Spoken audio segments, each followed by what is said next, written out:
Então agora vamos falar um pouco então sobre placas tectônicas. O que são essas placas tectônicas? Elas são são blocos, né, que integram a parte sólida da litosfera. São blocos de terra, são blocos de solo, né, que integram a parte sólida da litosfera. Essas placas estão em constante movimentação, né, elas estão sempre se movimentando, chamamos de placas tectônicas. Então são aqueles blocos que integram a parte sólida, a parte externa da Terra. Porque como que aconteceu isso, gente? Aí nós voltamos um pouquinho lá para a nossa história, vamos dar uma olhadinha, vamos dar uma pensada junto comigo aqui sobre o surgimento da Terra, como que a Terra surgiu. Podemos aliar a teoria do Big Bang, né? Que no início houve uma grande explosão, né, do Sol. O Sol é uma estrela, você sabe que a estrela lá nasce, ela cresce, ela se desenvolve e depois ela morre. Então foi uma morte de uma estrela, né? Segundo a teoria do Big Bang, né? Então foi essa explosão do Sol que originou todo o nosso sistema solar, que aconteceu soltando fragmentos, né, pelo universo. Fragmentos é a mesma coisa você ir numa pedreira, por exemplo, quando eles explodem uma rocha, salta caco de pedra para tudo que é lado. É o mesmo esquema que a gente pode fazer uma comparação assim bem simples com esse tipo de explosão, né? E essa Terra, a Terra que a gente conhece hoje, começou a gravitar, começou a girar ao redor do sistema do sistema solar, né? Ao redor do Sol, que sobrou um pedaço um pouco maior, se tornou o nosso Sol, começou a gravitar, começou a juntar fragmentos de poeira, começou a juntar tudo, a parte gravitacional começou a formar a nossa Terra. No início era uma bola de fogo, né? Uma bola quentíssima, e com o passar dos milênios, com o passar dos milhões de anos, ela foi resfriando a parte de fora, ela foi resfriando de fora para dentro, o que possibilitou a formação da nossa litosfera, o que possibilitou a formação do nosso solo, né? Então ela foi esfriando e formando essa casca, né? A gente pode ter em torno de 15 placas tectônicas, tem umas maiores, umas menores, são formações disformes, né? Ela não ficou uma formação bem formadinha e tal, ela vai quebrando tudo disformemente, tá? Então, ocasionando vários efeitos, essa casca, essa placa tectônica, ao se movimentar, porque continua se movimentando, a Terra continua se movimentando, ela está em cima do magma, né? Então nós temos o oceano e temos a parte continental que está compondo esses blocos tectônicos. Se nós tirarmos a água aqui, vai ficar uma placa tectônica marinha, né? Então, toda essa movimentação vai causar uma série de efeitos que nós vamos ver em seguida. Um outro fenômeno que a gente pode citar também aqui, com essa movimentação, é o círculo de fogo, gente. O círculo de fogo é nessa região, aqui na região das Filipinas, na região próxima à Austrália, na região toda ali. Essa região aqui, gente, é a região círculo de fogo. O que é esse círculo de fogo? É onde ocorrem as maiores movimentações, onde ocorrem os maiores movimentos das placas tectônicas. Ali é uma região onde tem muito vulcão, é uma região onde tem muito tsunami, né? Toda aquela região ali chamamos de círculo de fogo. Então é uma região que tem bastante movimentação de placa tectônica. Esse é um dos efeitos, né, que a placa tectônica faz ao se movimentar. Nós chamamos de movimentos de convecção. E esse movimento de convecção, ele pode ser dividido em dois.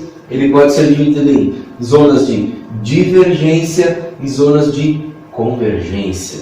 A zona de divergência é aquela parte onde as placas se separam uma da outra, né? Formando um efeito. Depois eu vou ter uma imagem aqui, eu já vou mostrar para vocês. E as zonas de convergência é quando elas se convergem, quando elas se chocam.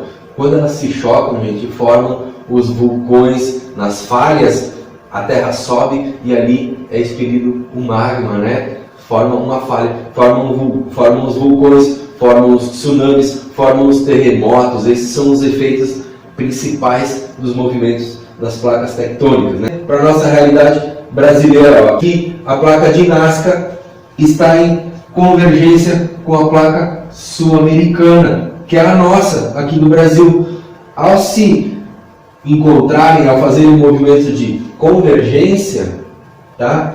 Elas se produzem as grandes montanhas, elas vão alterando, esses movimentos vão alterando lentamente o relevo. Aqui nós temos um exemplo bem claro, que é a nossa Cordilheira dos Andes, né, que é uma das maiores cadeias de montanhas do planeta. Temos a Cordilheira dos Andes, que dá exatamente na zona de convergência das placas de Nazca com a placa sul-americana. Tá? Por isso que existe a teoria da deriva continental. Deriva, quer dizer, são movimentos aleatórios, não tem um movimento programado. Então, teoria da deriva continental, vamos ver essa teoria. Ela foi teorizada por um alemão chamado Wegener, né? Ela foi teorizada, foi no século XIX, que esse alemão conseguiu juntar todos os exemplos, conseguiu juntar todas as provas e formar essa teoria. Ele era um meteorologista alemão, Alfred Wegener, na qual afirmou que aproximadamente 200 milhões de anos não existia uma separação dos continentes como a gente conhece hoje, né? Existia sim um único bloco de terra, que foi o princípio da formação da nossa terra, né? Então, um único bloco rodeado por um único oceano, nós chamamos de Pangeia, esse movimento de Pangeia. Com o passar dos milênios, com o passar dos anos, dos milhões de anos, essa crosta foi se resfriando cada vez mais, né? Resfriando cada vez mais e foi rachando. Ela foi se tornando, formando essas rachaduras. No início, temos a formação de 2 continentes, né? Nós temos a formação do Gondwana, né? Que era, então ela se separa em 2 continentes e depois continuou todo esse movimento de separação, transformando no que a gente conhece hoje, né? Os nossos 6 continentes que temos aqui: continente americano, continente europeu, continente africano e assim por diante. A fragmentação, surgindo 2 megas continentes que eu falei anteriormente, ó, chamamos de Eurásia e o Gondwana.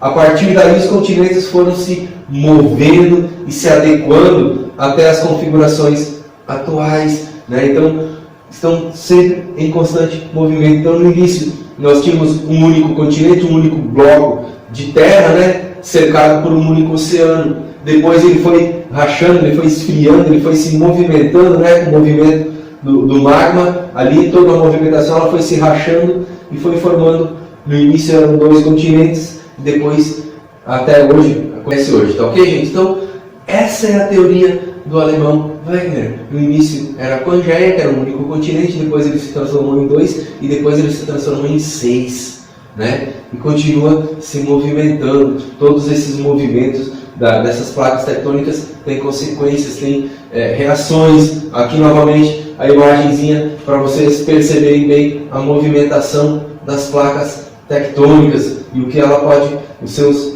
efeitos de movimento, o que elas vão causar, ok? Então temos essas placas compreendem a parte continental e o fundo dos oceanos e mares, né? Portanto, as placas tectônicas são gigantescos blocos que integram a camada sólida externa da Terra, ou seja, a litosfera, né? E a crosta terrestre, que é um pouquinho mais abaixo, né? Que é a parte mais superior do manto, né? Então nós temos aqui uma definição de placas tectônicas e como que elas se formaram. Aqui mais uma imagenzinha, de repente um pouquinho mais simples, para vocês verem toda essa divisão. Ó. Nós no Brasil estamos em cima da nossa placa sul-americana. Um dos motivos que nós não temos aqui grandes elevações, grandes montanhas. Nós temos aqui o nosso pico da neblina, que tem 3.000 e poucos metros, mas comparado com o Monte Everest, que tem 8.000 lá na Cordilheira do Himalaia. Lembra daquele vídeo que eu mostrei para vocês agora há pouco, a formação da Cordilheira do Himalaia? Nós temos um relevo relativamente baixo. Um dos motivos é porque estamos mais para o meio da placa tectônica, não estamos nas zonas de convergência, né? Estamos mais fora dessa zona de convergência, não temos grandes formações de montanhas, grandes elevações no nosso relevo, tá? Um dos motivos é esse. O outro motivo também é por termos um solo bastante antigo, né? Um solo bastante antigo, nosso solo brasileiro é bastante antigo, gente. Então, ele sofreu ao longo dos milhares de anos as ações dos agentes endógenos e os exógenos, né? Sofreu ações do vento, sofreu ações da chuva, que vão desgastando esse solo, né? Depois, no outro conteúdo que nós vamos ver é a formação do solo e do relevo, como que se formou. Nós vamos ver também que é um dos motivos que não temos grandes elevações. Mas está aqui mais uma imagenzinha das placas tectônicas e suas principais divisões, tá? Então, aqui, gente, ó, essa imagem é uma consequência dos movimentos das placas tectônicas, ó, formação de grandes montanhas. Aqui, uma crosta, aqui é uma zona de convergência. O que aconteceu aqui? Uma parte da placa tectônica foi para o manto, para baixo, virou manto, né? Derreteu essa pedra aqui com a caloria, e a outra parte nesse movimento assim, ó, e essa outra parte sobe, né? Ao subir, ela vai formar as grandes montanhas, as grandes cordilheiras, as grandes altitudes. Está aqui, formação do relevo também é uma consequência dos movimentos das placas tectônicas, tá? Aqui, outro exemplo aqui para vocês, ó, aquele movimento que eu falei para vocês é o de convergência. Esse movimento aqui é o de divergência, né? Aqui são duas placas tectônicas se afastando uma das outras, transformando em grandes abismos, né? Nós temos aqui no nosso continente americano, nós temos a falha de San Andreas lá nos Estados Unidos, que é um exemplo bem claro desse movimento de divergência, onde elas estão se afastando, formam os grandes abismos, formam as grandes falhas, né? Aqui depois, futuramente, vai eclodir provavelmente um vulcão, né? Que vai expelir um manto de dentro para fora, tá? Então esse aqui é uma outra consequência de um outro movimento, né? De placas tectônicas. Vai alterar o nosso relevo aos poucos? Claro que vai. Hoje em dia as placas tectônicas se movimentam 5 centímetros por ano, né? Então elas se movimentam pouco, elas vão devagar, porque são grandes blocos, é muito pesado para movimentar todo esse processo, mas elas se movimentam, tá? 5 centímetros por ano elas se afastam ou elas se chocam, né? Então temos a formação do relevo. Por isso que eu falei para vocês que a formação do relevo ela é lenta. Muitas vezes a gente nem perceptível pelo olho humano, mas ela modifica sim o relevo. Tá ok, gente? Então tudo são questões de questionamentos. Devemos nos questionar. Tá ok? Aproveitem e divirtam-se.